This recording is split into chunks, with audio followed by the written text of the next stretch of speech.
નમસ્કાર, સરદાર સંદેશ ન્યૂઝમાં આપનું હાર્દિક સ્વાગત છે। ભાવનગર જિલ્લાના પાલીતાણા ખાતે આવેલ શેત્રુંજી ડેમમાં અત્યારે ઉપરવાસ પડેલ વરસાદને કારણે પાણીની આવક પુષ્કળ પ્રમાણમાં શરૂ થયેલ છે। સૌરાષ્ટ્રનો સૌથી મોટો ગણાતો ડેમ પાલીતાણા ખાતે આવેલ શેત્રુંજી ડેમ છે।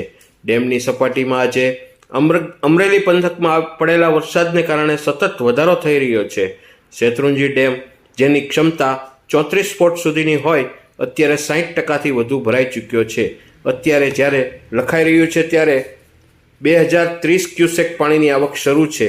તેને લઈને અત્યારે શેત્રુંજી ડેમની હાલની સપાટી 21 ફૂટ 1 ઇંચ પર પહોંચેલ છે।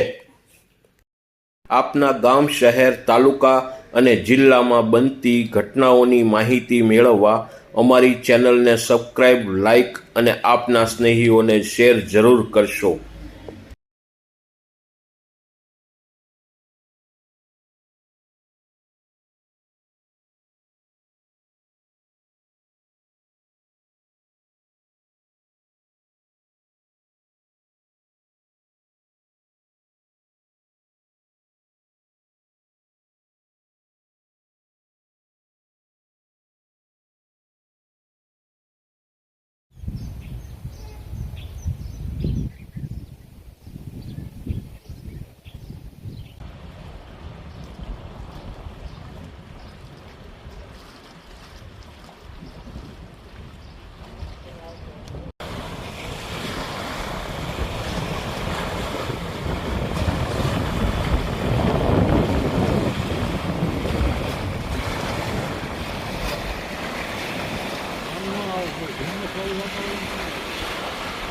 આજે અહીં પર જ